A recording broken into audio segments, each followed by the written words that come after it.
안녕하세요. 문화예술계의 건강한 담론 형성을 위해 경기문화재단이 주재한 문화예술 정책대담 GGC 프리즘 시작하도록 하겠습니다. 세 번째 회차의 주제는 무장애, 경계 없는 문화예술 현장을 위하여고요. 저는 진행을 맡은 아케이브의 형훈입니다. 이번 시간 함께 의견 나눠주실 두 분 소개해드리겠습니다. 서울문화재단 서울장애예술창작센터 이승주 매니저님과 유구리 최실장에서 최실장을 맡고 계신 문화예술 기획자 최선영님 모셨습니다. 각자 소개 부탁드리겠습니다. 네, 안녕하세요. 저는 서울문화재단 최근까지 잠실 창작 스튜디오라는 곳이었다가 지난달부터 서울장애예술창작센터라는 이름으로 바뀐 곳의 매니저로 근무하고 있는 이승주라고 합니다. 반갑습니다. 안녕하세요. 저는 문화예술 기획 활동과 창작 연구 등을 하고 있는 유구리 최실장의 최선영이라고 합니다. 반갑습니다. 네, 첫 번째 질문부터 바로 시작하도록 하겠습니다. 무장애 예술이 대두되고 있지만 여전히 장애인 문화 향유 장벽은 견고합니다. 장애인 창작자는 도움을 줘야 하는 대상이 아닌 문화예술 창작 주체로 인정받아야 합니다. 장애인 창작자의 작업이 그 자체로 인정받기 위해 어떤 노력이 있는지 두 분의 의견 말씀 부탁드립니다. 네, 저희 같은 재단은 아무래도 공공 영역에 속해서 그 사업을 추진을 하다 보니까 아무래도 이제 결과물에 대한 강박이라던가 이런 것들이 좀 많이 심한 거는 사실이에요. 그리고 그것이 뭐 너무 경직돼 있다라고 바라볼 수도 있지만 어떻게 보면 그 공공의 기금과 예산이 집행되기 위해서는 그거를 기준으로 삼을 수 있는 적절한 성과들이 있어야 되는데 그 지금 말씀하신 이런 질문에서 그것들을 가능하게 위해서는 장애예술의 이런 창작 분야라든가 라는 것은 그 결과값으로 나오는 숫자도 중요하지만 어떤 그 과정에서 보여지는 것들 그리고 그 과정에 어떤 의미가 있었는지 그 자체를 좀 봐줄 수 있는 것들이 필요하다라고 생각을 하고요. 그래서 저희 같이 이제 문화예술 행정 분야에 있는 사람들은 그것들을 어떤 성과 혹은 지표로 좀 보여줄 수 있는지 그런 고민들이 많이 필요하다고 생각을 하고 저희는 그래서 각종 사업 세팅을 하는 데 있어서 그런 것들이 일단 과정 중심적이란 것들을 좀 많이 강조를 하고 좀 의사결정권이 있는 분들에게 좀 그런 필요성에 미리 좀 설득을 한다던가 좀 하는 방법으로 사업을 기획하면서 움직이고 있습니다. 민간의 영역에서 느끼는 마음 많으실 것 같은데 제가 장애 예술 창작자분을 대변을 다 하기는 어렵지만 장애인이 이 예술 창작의 주체로 호명된 것이 굉장히 최근이기 때문에 보통은 수혜자로 있었기 때문에 자신의 창작 행위 자체나 자신을 소개하는 언어도 장애 예술인도 많이 모색되기 어려웠던 것 같아요. 그래서 자신의 창작 활동도 역시 장애 프레임 안에서 소개하거나 그렇게 설명되기를 원하는 시선들도 아직은 남아있는 것 같은데요. 사실 예술 영역이라는 거는 개별성 중심으로 자신이 단지 자신이기 때문에 이런 표현을 한다. 혹은 이럴 필요가 있다. 이것이 흥미롭다라고 하는 게 중요할 수 있거든요. 그래서 특수성이나 장애 유형 중심을 벗어나서 개별성 중심으로 자신을 소개하거나 정체성화할 수 있는 그런 것들이 필요하고 동시에 매개자에 대한 논의가 계속 있는데요. 장애 창작자를 지원하거나 혹은 활동을 옆에서 같이 응원하거나 동행하는 사람들이 있는데 이 사람들이 장애 창작자의 작업을 스스로 이렇게 언어화하기 어려운 장애 창작자와 함께 할 경우에는 더더욱 세밀화된 창작의 언어들을 발굴하거나 축적할 필요가 있습니다. 그렇지 않을 경우에는 여전히 이 사람이 이 장애를 가지고 있기 때문에 이런 표현 행위를 했다라고 부연 설명하거나 그렇기 때문에 공공기관에서 지원을 해줘야 되는 존재다라고 다시 그 위치를 그동안의 위치로 확고하게 만들 여지가 있기 때문에 그것이 아닌 더 창작 행위자로서 존중하고 언어화하는 과정이 좀 필요할 것 같습니다. 현장에서는 대부분 비장애인 연출이 공연을 제작하고 배리어 프리 시설 역시 비장애인이 만듭니다. 장애인 당사자의 자립적 예술 활동 환경을 위해서는 비장애인 중심에서 벗어나는 게 최우선 과제로 보이는데요. 비장애인 중심 예술 환경을 개선하기 위해 어떤 노력을 하고 있으며 장애 예술인에게는 어떤 제도적 지원이 가장 유효한지 현 시점에서 의견 부탁드립니다. 네, 제가 이 일을 하면서 좀 많이 고민하는 것 중에 하나가 그 장애인 창작자들의 작업이나 예술 활동이 앞에 최 실장님이 말씀해 주신 것처럼 장애 예술인들의 범주 안에서만 좀 머무르고 있는 것들을 어떻게 밖으로 좀 더 영역을 확장할 수 있을까 이런 게 많이 고민이 되거든요. 근데 그러면서 이제 중요한 거는 그것들이 비장애인들에 의해서가 아니라 그 장애인 당사자들이 어떤 주체적인 역할들을 좀 수행할 수 있는 것들을 어떻게 좀 도와줄 수 있을까 이런 것들을 많이 고민을 하는 것 같아요. 근데 최근에 이제 제가 저희 센터에서 지원을 받아서 진행한 한 공연을 보았는데 극단 A인의 그 김지수 대표님의 복작복작 수선리라는 작품이었거든요. 그 김지수라는 개인의 서사를 좀 중심으로 극화한 작품인데 그것이 올해 저희의 창작 지원을 받았지만 작년부터 쭉 그 이음센터에서 그 약간 그 장애인 창작자의 글쓰기? 약간 그런 어떤 프로젝트를 통해서 극작화가 되었고 올해 그것이 공연으로 만들어졌더라고요. 여기서 제가 조금 실마리를 얻고 있는 부분은 이런 속도들과 그 창작을 할 수 있는 것들이 단계적으로 가기 위해서는 좀 단연간으로 좀 사업들이 설계가 되면 좋겠다라는 생각을 좀 많이 하게 되더라고요. 이것도 사실 작년에는 그 이음센터의 프로그램을 통해서 진행됐고 저희의 기금 지원으로 만들어진 공연이지만 애초에 어떤 그 지원 사업의 형태로 이것을 풀어간다라고 가정을 했을 때 그것들이 저희 공공기관은 이제 회계 연도로 이거를 끊기 때문에 이제 1년 단위로만 그런 지원 사업 설계를 하는 게 편한데 사실 단연간으로 사업을 설계할 수 있는 사례라든가 여지가 없지는 않거든요. 그래서 좀 그런 긴 호흡으로 장애인 창작자들이 본인들의 이야기와 본인들의 특성을 반영한 어떤 기획들이 들어갈 수 있는 그 작품들이 나갈 수 있게 그런 좀 호흡이 긴 그 지원들을 하면 어떨까라고 좀 고민을 하기 시작했습니다. 비장애 예술인 대상의 지원 사업을 거의 동일하게 프레임만 가지고 와서 대상만 장애 예술인으로 바꾼 경우가 굉장히 많습니다. 출처 자체가 한국문화예술위원회의 창작 지원 사업의 틀을 거의 가져온 경우가 많거든요. 근데 개별 이제 지역마다의 문화재단들은 장애 예술인 대상의 지원 사업 자체는 거의 없는 상태이고요. 서울문화재단이나 이런 곳만 특이하게 어떻게 보면 특별하게 현재 존재하고 있는 상태입니다. 그러니까 장애인이 가지고 있는 어떤 특성들을 고려한 사업이 국내에서 면밀하게 검토돼서 진행되고 있다고는 현재 좀 보기 어려운 상태인데요.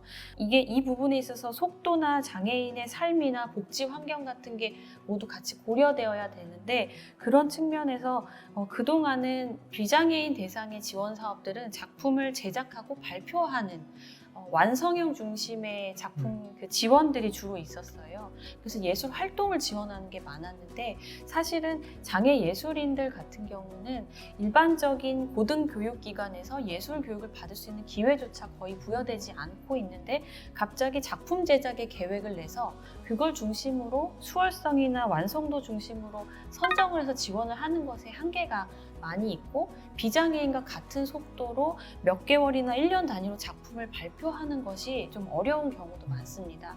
그래서 이렇게 작품을 발표하는 것 위주의 지원보다는 저는 장애 예술인을 지원하는 패러다임으로 전환되어야 된다고 생각이 드는데요.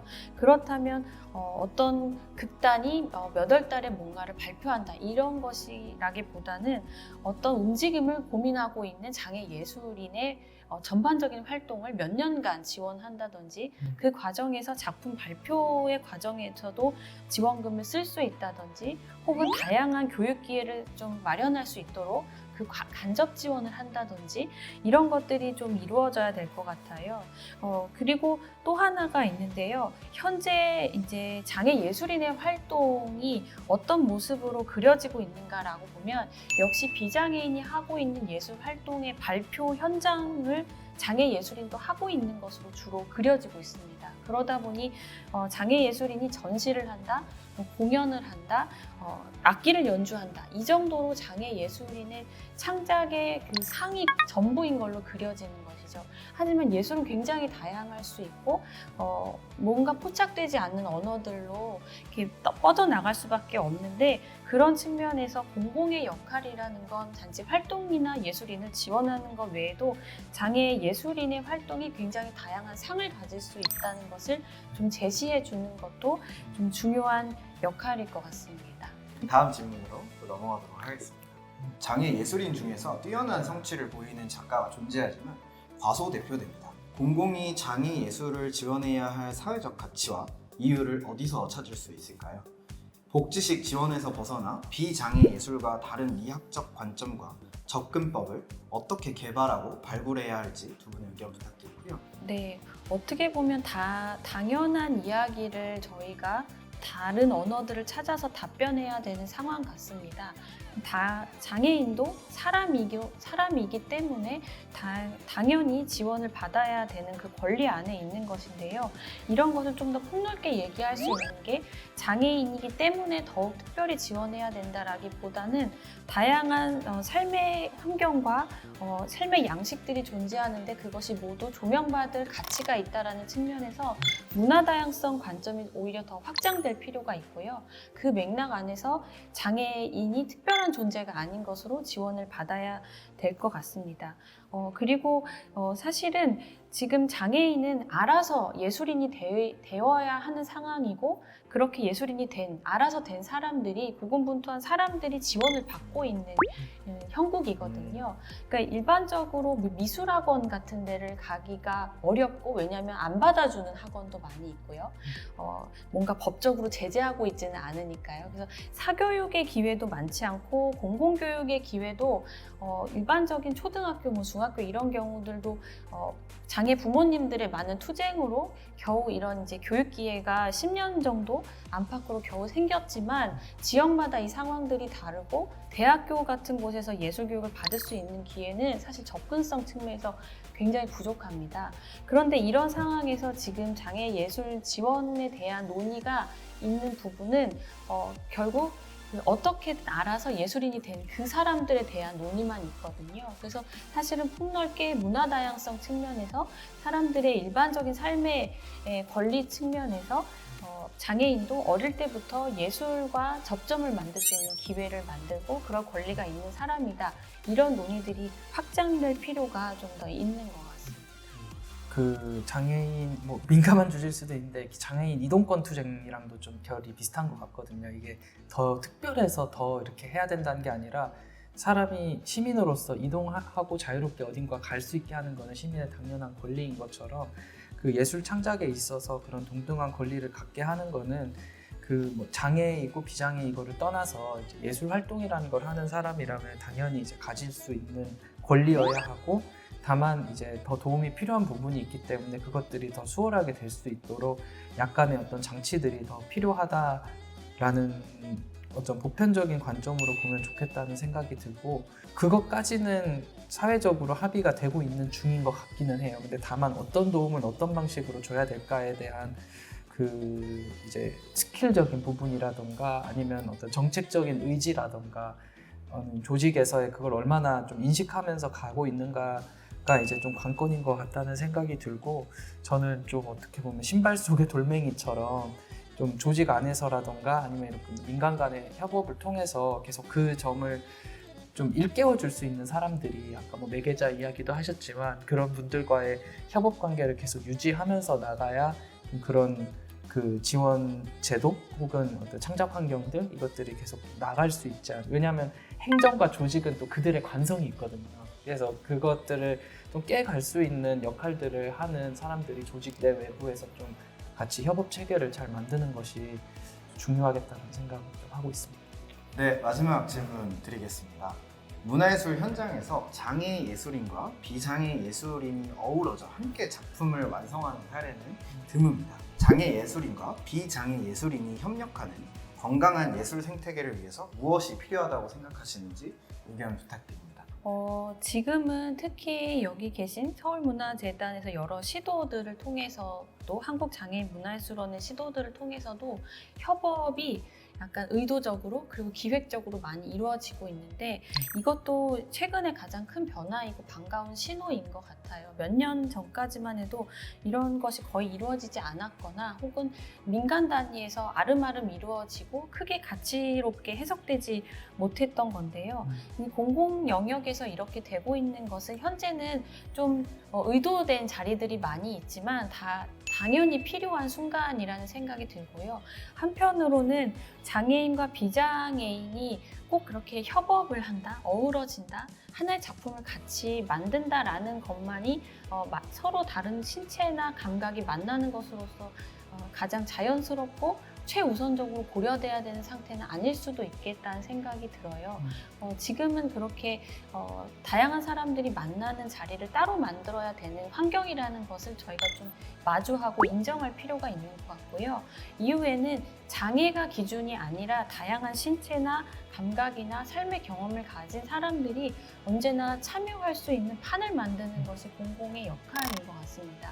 근데 지금 같은 경우는 협업 프로젝트를 하겠습니다. 그러니 당신은 장애인이니까 당신은 비장애인일까를 체크하게 하고 그 장애의 특성이 드러난 작품을 하고 있는지를 또 확인하고 이걸 바탕으로 장애를 기준으로 다시 만남을 성사시키거나 협업의 성과를 해석하고 있는데요.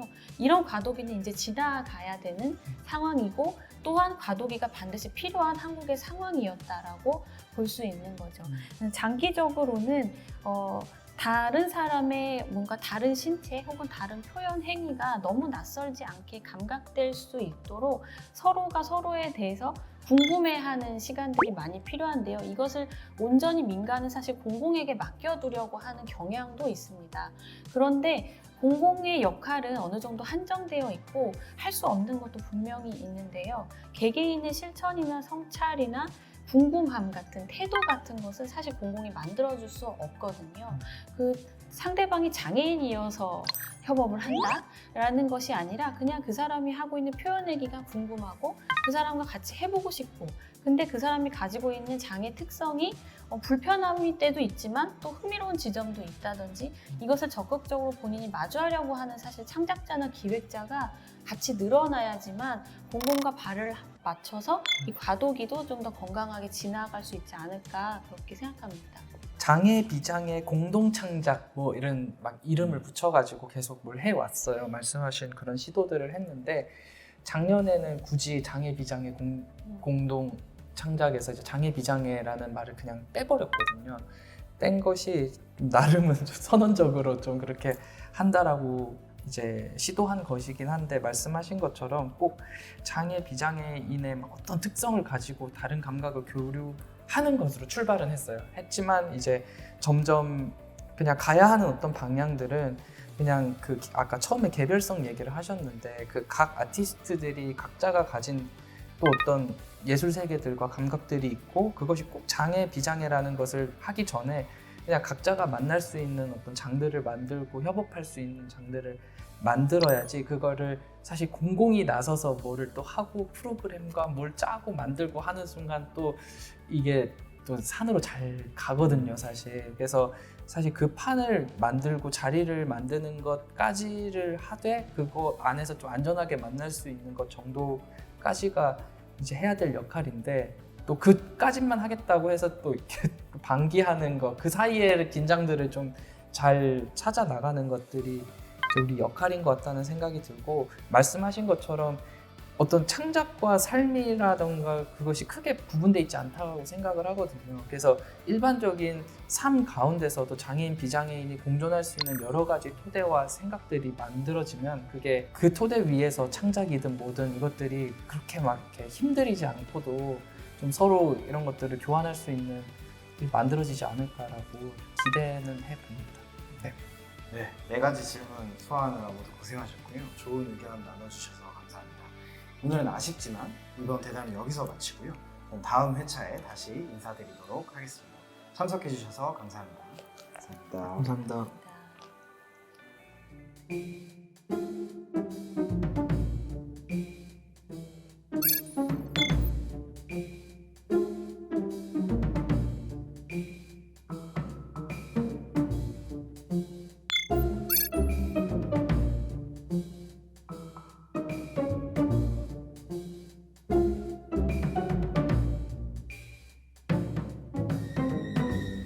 안녕하세요. 저는 공연예술 독립기획자로 일하고 있는 고주영입니다.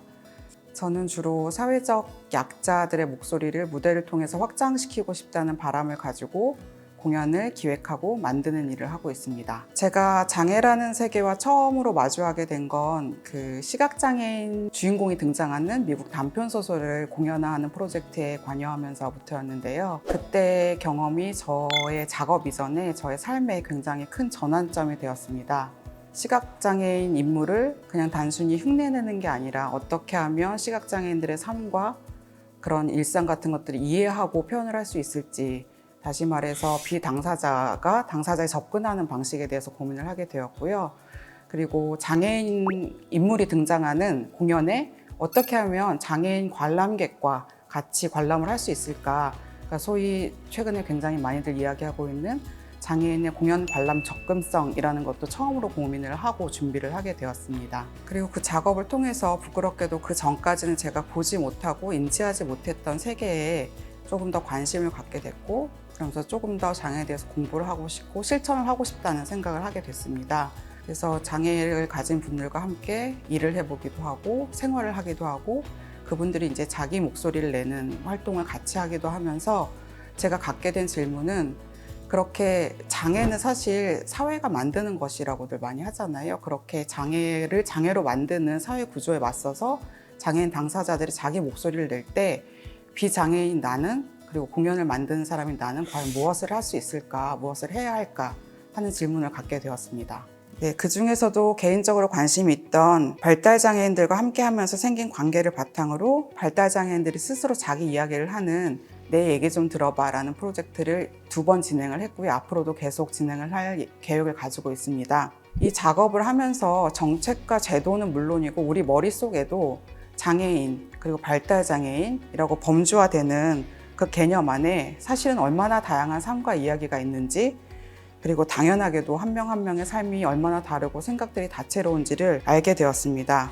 여러 차례 워크숍과 연습 그리고 공연 그 과정을 거치면서 발달장애인들은 의사소통을 하지 못한다, 의사소통이 어렵다, 의사소통 능력이 없다, 이런 식으로 얘기를 하는데 사실은 비발달장애인들이 그 방식을 이해하지 못하고 그리고 알려고 하지 않았을 뿐이라는 사실을 깨달았습니다. 발달장애인은 의사소통 능력이 부재한 것이 아니라 소위 말하는 정상적이고 효율적인 의사소통 방식을 갖고 있지 않을 뿐입니다. 조금 더 시간을 들이고 그리고 서로가 알 수 있는 어휘를 사용하고 그리고 체계적으로 질문하고 다가가니까 발달장애인들이 어떤 생활을 하고 있는지, 어떤 생각을 가지고 있는지를 조금씩 알 수 있었습니다.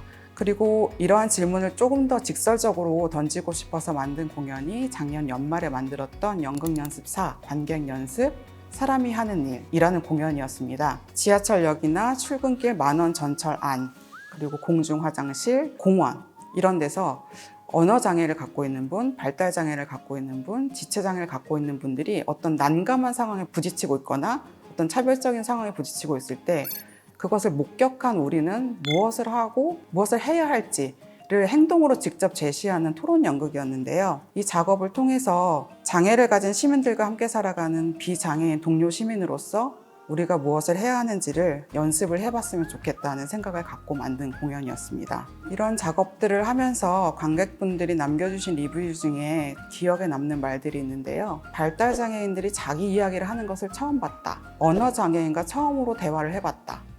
휠체어를 처음 만져봤다. 나는 지금까지 차별하지 않는 사람이라고 생각하고 있었는데 그런 차별적인 상황에서 아무것도 하지 않고 움직이지 않는 나도 사실은 차별을 하고 있는 거구나, 뭐 이런 리뷰들이 있었어요. 그래서 부족하나마 저의 경험으로 미루어 볼 때 장애 예술이라는 것은 장애인을 위한 어떤 예술 작업을 하는 것에 그것만을 의미하는 것 같지는 않습니다. 장애인과 비장애인이 함께 살아가기 위해 서로를 이해하고 다가갈 수 있는 도구로서의 예술, 그게 장애 예술이 되어야 하지 않을까라고 저는 생각합니다. 그러기 위해서는 장애 예술을 위한 제도나 지원 역시 단순히 장애 예술자들의 창작 작업에 예산을 지원하는 데서 그칠 게 아니라 장애와 관련된 창작물들을 보다 많은 사람들이 볼 수 있고 향유하고 그리고 그것에 대한 이해를 조금 더 높일 수 있는 방식으로 지원이 이루어져야 되지 않을까라는 생각을 하고요. 동시대의 동료 시민으로서 어떻게 하면 같이 공존할 수 있는지를 같이 고민하고 경험하고 연습하는 장을 지원하는 방식으로 바뀌어야 하지 않을까라고 생각합니다.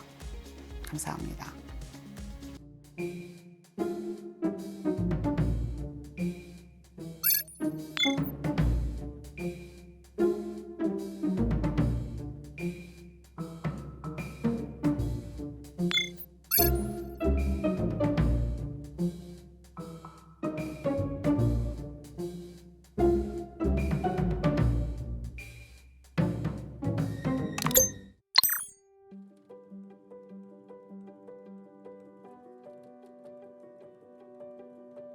지난 5월 10일 청와대가 74년 만에 일반 국민에게 개방되었습니다.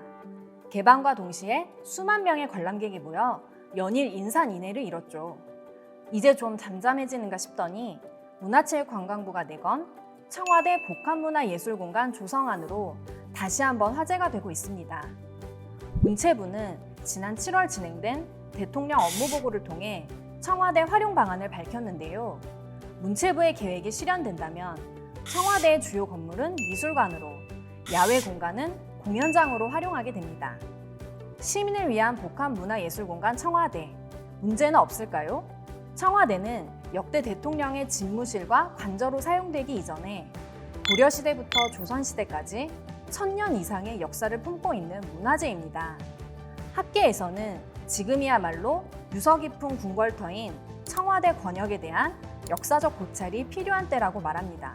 또한 문화재청, 청와대 국민개방추진단에서 발표한 청와대 관람객 1000명 대상 설문 결과에 따르면 약 40%가 현재 모습 그대로의 원형 보존이라는 선택지를 골랐다고 합니다. 앞으로의 활용 계획을 논의하기 위해 각 분야별 전문가가 참여하는 청와대 관리활용자문단을 꾸렸다고 하는데요. 문화재로서의 보존 및 국민 의견을 고려한 내실 있는 청와대 관리 및 활용을 위해 청와대 관리 주체와 학계, 예술계의 긴밀한 논의가 지속되어야 할 것으로 보입니다.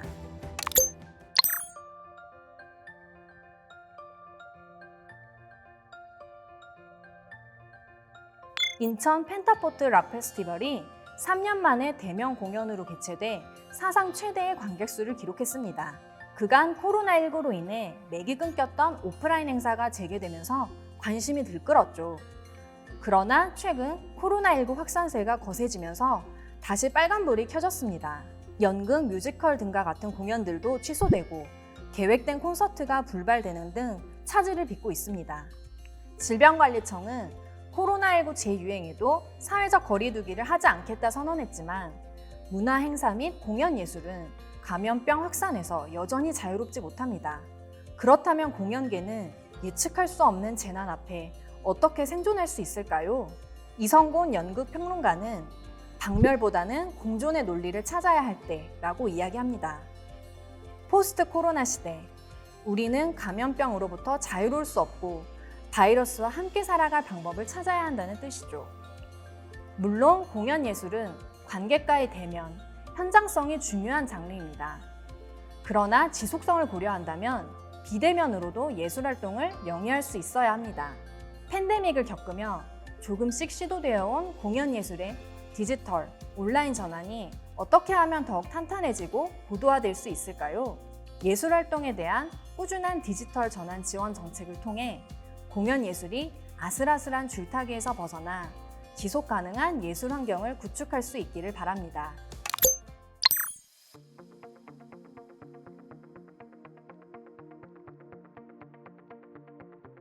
얼마 전 쿠팡 플레이 시리즈 안나의 연출과 각본을 맡은 이주영 감독이 쿠팡 플레이 측이 무단 편집 등 저작 인격권을 침해했다며 법적 대응에 나섰습니다. 이에 쿠팡 플레이 측도 반발하며 허위사실, 명예훼손 등에 대한 법적 대응을 예고했는데요. OTT 시장이 커지고 영향력이 강해지면서 안나 사태와 같은 일이 일어날 가능성이 많아졌습니다.